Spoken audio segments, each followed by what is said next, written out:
Ganito magangas ang tunay na angas ng Pinas. 5 mga Manny Pacquiao Promotions boxers, hinamo na. Ryan Garcia, sisiguraduhing wasak ayon yan kay Rolly Romero sa laban nila ngayong araw sa New York City. Champ Melvin Jerusalem, hinamo ng Unified World Champion na si Oscar Collazo, pero Collazo, ni Real Talk lang itong si Jerusalem. Ito po galing mga kakwento ang balitang ibabagi ko sa inyo, kaya tara, kwentuhan na.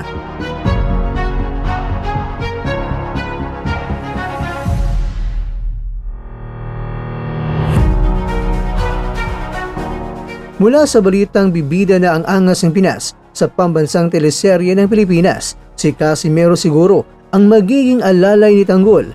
Alalay na syempre, mabait naman yan itong si Lalay. Lay, huwag kang ganyan, Lay. Ngayon naman mga kakwento, nang nagpost ang MP Boys na sina Carl James Martin, Humir Marcial, Mark Magsayo, Wiljon Mindoro at Jerwin Ancas ng kanilang promotional videos, hindi nagpauli ang angas ng Pinas.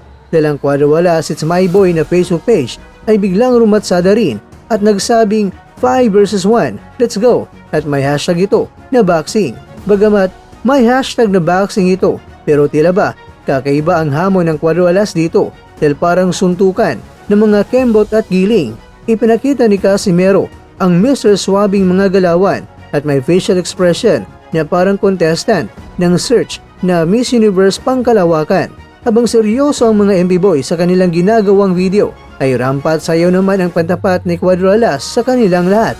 Kaya naman mga kwento, kaya ang hamon syempre ay sapakan ng kembot at giling na bakbakan. Samantala, ngayong araw mga kakwento ay lalaban na si Ryan Garcia at si Rolly Romero. Kaya maaaring habang pinapanood mo ang video ito ay hindi pa tapos o di kaya ay tapos na ang laban nila. Pero ganoon pa man, may delikado at brutal warning itong si Romero kay Garcia.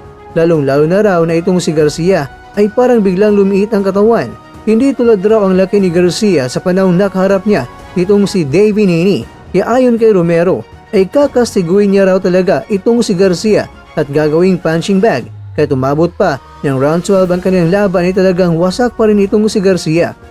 Gustuin man ni Garcia na magkaroon ng rematch na Garcia at Haney, pero hindi nababala dito si Romero dahil wala siyang pake. Kung ano ang target ni Garcia, ang malaga para sa kanya ay kung paano pulbusin itong si Garcia sa kanilang paparating na laban. At ayon niyang si Garcia ay biglang magbigay na naman ng mga maraming mga dahilan pagkatapos ng kanilang bakbakan. Pero ang belta naman ni Garcia ay ipaparetiro niya itong si Romero pagkatapos ng kanilang laban. Mga kakwento, sila po ang lalaban ngayong araw sa New York City. Team Pula at Team Bugao ka ba? Ikaw kakwento, sino-sino ang mga mandirigmang napili nyo na sa tingin nyo ay ang mananalo sa laban nila ngayong araw? Team Pula ka ba o di kaya'y Team Bugao kayo?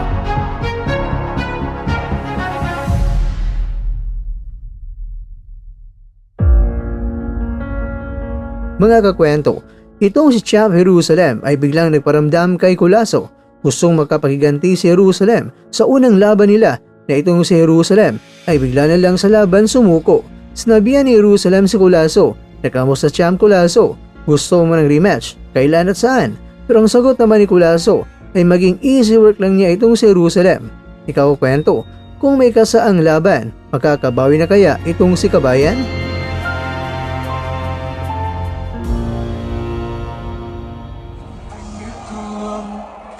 Giây phút em gặp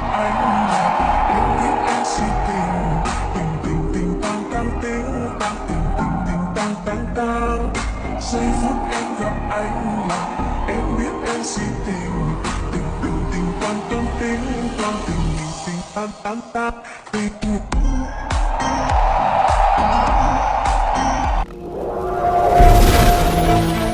At dyan, nagtatapos ang ating kwento.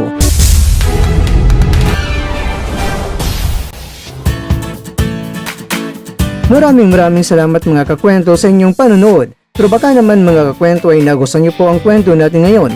Baka pwede niyo po akong mabigyan dyan ng like, subscribe at pa-click na rin sa bell button.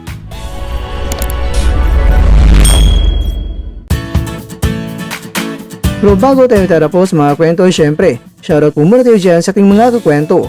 Kay kakwentong Norberto Belgar, kay kakwentong Uflul, kay kakwentong Rolando Itlanas, at kakwentong nanonood ngayon, shoutout sa iyo dyan. Bueno, hanggang dito na po muna ang ating kwentuhan at abangan nyo na po ating susunod na video. At dito na po yan sa isang channel na kung saan maaring ito'y mga kwentong di pa na kwento sa inyo.